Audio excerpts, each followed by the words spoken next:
rooted in ag for over 80 years. Learn more at fbfs.com/rootedin.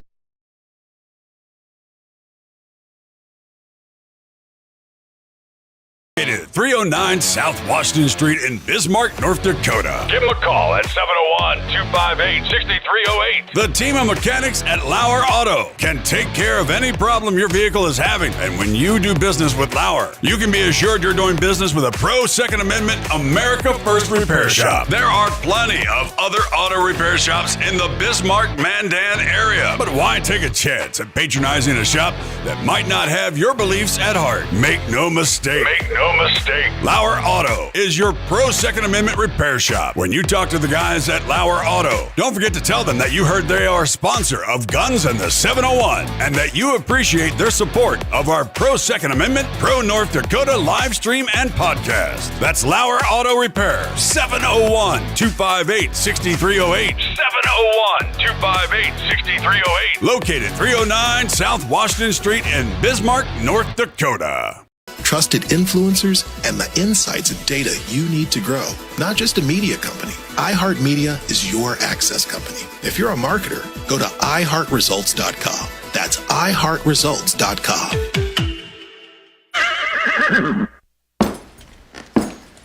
844. KFYR 550 Guns in the 701. Clay solo today. How are you? Oh, I'm doing pretty good. How are you doing today? Good. I was supposed to play I'm a Cowboy for you, so. Smoking armadillos. I'm a cowboy.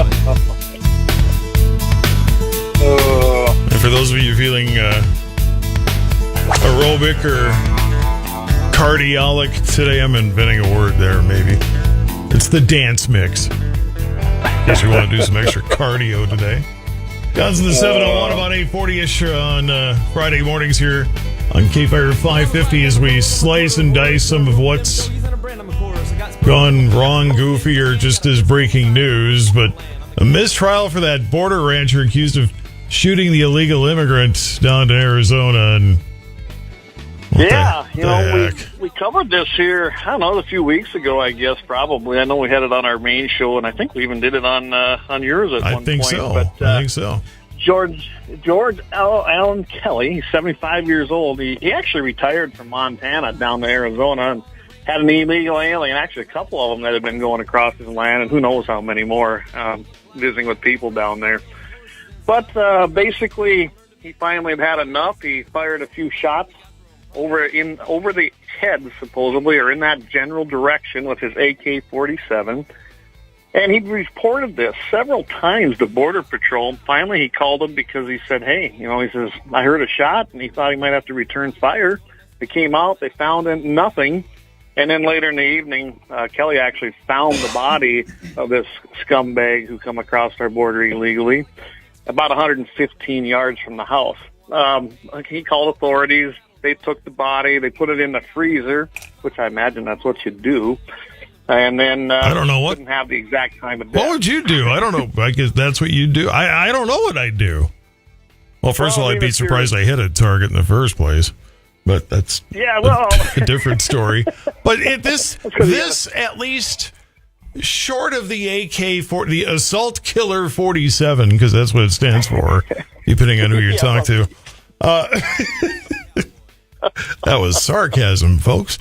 Short of that, though, it's the perfect Second Amendment litmus test. Wouldn't you expect? I would expect if I'm crossing through somebody's land without permission that there might be a warning shot or two fired? Well, it's definitely something that's going to cross your mind, I would hope, but not these people. I mean, this guy, they found him, and he had a radio on him. He had names, he had pictures of a guy that actually was with him before. He'd been deported. 2016, he'd been deported. And several times before that. I mean, it's not like he was this great man that the prosecution tried to actually portray that he was just coming here for a better life and he's trying to escape poverty. No, most likely he was probably a drug mule. That particular area of Arizona is heavy traffic for the drug cartels. And it carries over to New Mexico. I had a guest on here about 2 months ago, and she lives it every day because they got land right across the border as well. And it's just constant. I mean, they've got trails. I imagine it's no different on this guy's place as well. And he finally, I think, had enough of it. He felt threatened, and I think I would too. Now, they did find no weapon on this particular illegal alien. Doesn't mean that he didn't have one. Who knows? But they also couldn't match any kind of, being there were casings where basically Mr. Kelly actually shot, but they could never find a bullet that actually matched the ballistics of the firearm. So really, did he hit him? Don't know. I kind of look at it this way. It's probably a happy ending of the week. It ended in a mistrial. They could not come to an agreement, the jury, and so the judge declared a mistrial. Yes, it could go back to court, but who knows? They spent a lot of time and money on this already, so this may just be done. Dude is 75. Leave him alone. Yeah. It's a guy who just is trying to protect his land, and that's the thing about the southern border. It's not that everybody wants to turn away Mexican families or something. One, we don't need drug mules, and two, it ain't just Mexicans crossing the border. And I'm not saying it to be discriminatory or bigotry or whatever. The problem is how many Chinese nationals are getting in. Tons. Yeah, and it's not like you want to let an enemy country, infiltrate so easily. Exactly, it's an invasion. But we're not bothering to defend it. I mean, I look at it this way: Kelly actually is following the Constitution. He exercised his Second Amendment right, and he protected the border where he could in his area. So hats off to him. Like I said, I think this will be my happy ending of the week. Maybe next week I'll report back.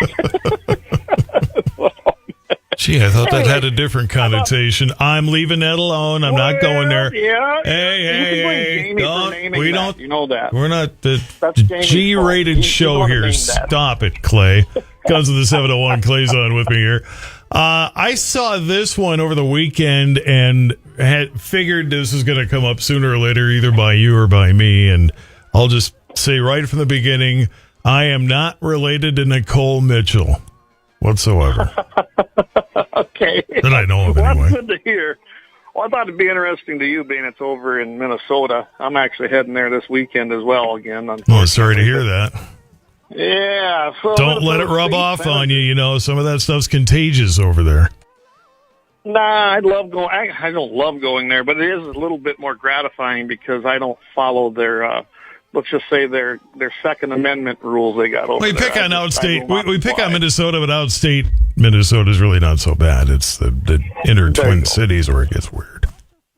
Actually, most of Minnesota, and get out in the rural areas, is conservative. But yeah, they're ruled by the three main. Until you get to the Arrowhead, then all of a sudden it's distinctly different. But beautiful country up there. Why is it? It's the beautiful parts of the world where all of a sudden you find those. The other end of politics where they end up goofing everything up. And it's not even just liberal or conservative. It's the people that goof. Look how goofed up California's gotten. Yeah. The coastline's pretty, but geez, they goofed that state up. Anyway, what the heck did Nicole Mitchell do over there? Because gee whiz. Well, she decided to get herself in trouble and was arrested for first-degree burglary. And I think it's the reason I even brought this up is, of course, it's close to us.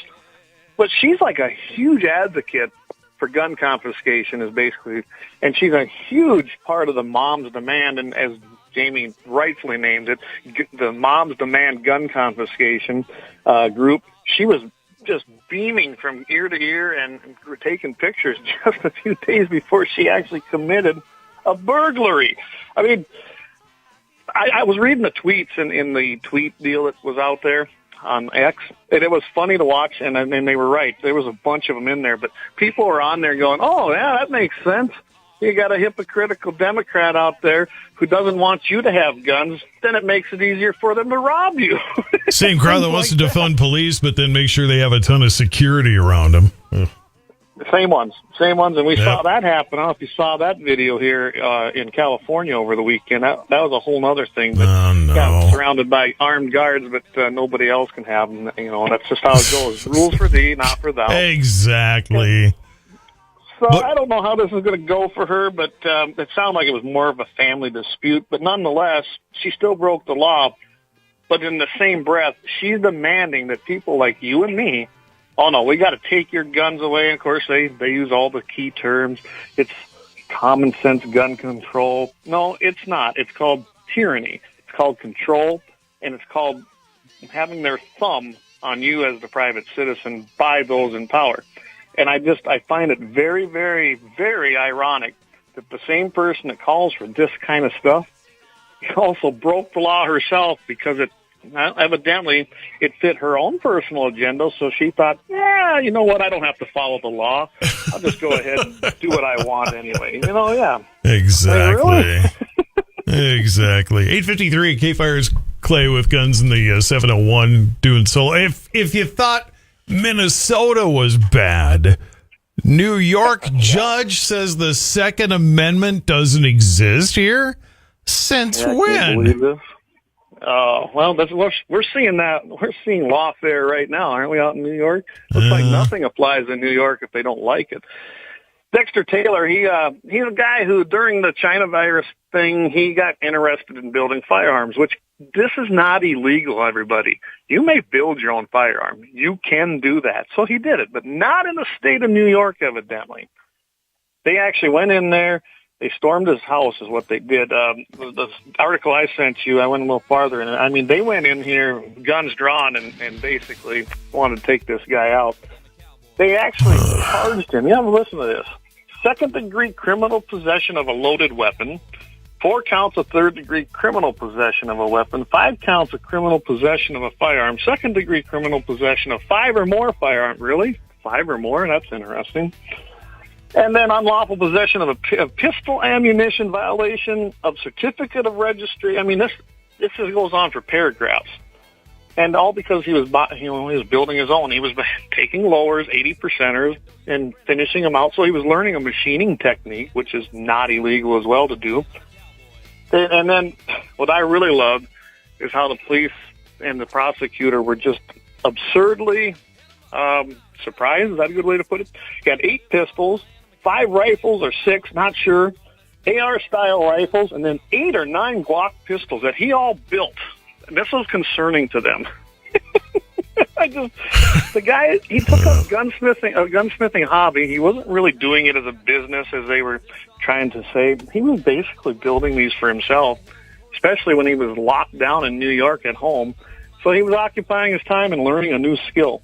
And they found him guilty. The jury there, I'm sure it's going to be appealed. I hope it is, because I think this is going to be a great test of what we keep talking about, the Bruin decision. And I think it's going to be a really good case to say, does Bruin withstand the ruling that the Supreme Court came out with, or are we going to have to go back and battle this thing again and again and again? So it's going to be interesting to see how this goes down. I don't think this 52-year-old man, he was a software engineer. Sounds like he's got an outstanding... They talked to neighbors, and the neighbors around him loved him, didn't have no problem with what was going on. He gets sentenced in May, but we'll see what happens to him, because I don't think the guy belongs in jail, looking into this case. And I think that they just wanted to make an example. But the judge, when they presented the Second Amendment as an argument, said, and this is what she said, do not bring the Second Amendment into this courtroom. It doesn't exist here, so you can't argue Second Amendment. This is New York. That was her exact words to the defense attorney. Can you imagine that? I shake my head at New York law, or New York judges rather, because we already with the Trump trial and the judge telling Trump's attorney that your credibility is already blah blah blah. Well, that doesn't sound prejudicial. No, not at all. God, she went farther. She tried to sway the jury basically, and when I looked up the record of that, and it, was in our article too, but she actually tried to sway them into thinking if they voted any other way than to convict, that they were going to be in trouble. Are you kidding me? The judge threatens you that you will do this, or you better consider this, or I'm going to put you in jail. I mean, that's basically what. Got to be somewhere where the mistrial can be declared. Real quick here, Guns of the 701, Michigan man first to be charged under gun storage law after son shot himself. What happened there? Well, they passed a brand new law in Michigan last year, along with other ones, and unfortunately, this guy, it sounded like his grandson was over his son, and he didn't follow the law. Basically, firearms have to be in a locked box or a container. If they have children living with them or plan to visit you, you have to have it locked up. It's a penalty of 93 days in prison or up to $500 in fines. This guy's 56. Did find out, though, that he is kind of facing a lot more charges. He evidently couldn't have a firearm. They're also charging him with second-degree child abuse and possession of a firearm by a prohibited person and firearm safe storage violations. The reason that this is actually probably more of a story to me is because we just saw two parents here recently in the last few months that were also convicted in Michigan and sent to jail because their kids used a gun that was in the home. This is getting to be repetitious in Michigan. There's several cases actually in different dockets out there that are going after the same thing. So now we're going to hold, yes, parents need to be responsible, but then what happens? Are they going to sue parents and put them in jail if their child's driving under the age of 18? Yes. And wrecks his car killing someone? That's what's going to happen. They could be charged, but that's exactly what they're going after. They want everybody scared, and it's ridiculous. All right. I'm up against the clock, but what do you got real quick? What do you got coming up? We got Wednesday. We're going to have a great show for you again, 6 o'clock p.m. Mountain, 7 o'clock Central, and, of course, every single Friday right here on Mitchell in the Morning at our new time temporarily at 8:40 and iHeart.com. Best podcast out there. Fantastic. Goes to the 701. All right. Take care, Clay. Have a great weekend. Jay Schatz of Bismarck is 6 today. Matthew Fisher is 18. Larissa Goldaddy of Strasburg, 18. Steve Stern of Golden Valley, 62. Laney Simons of Dickinson, 12. Kelsey Deckard celebrating a 32nd in Baldwin. Haley Frank of Aberdeen.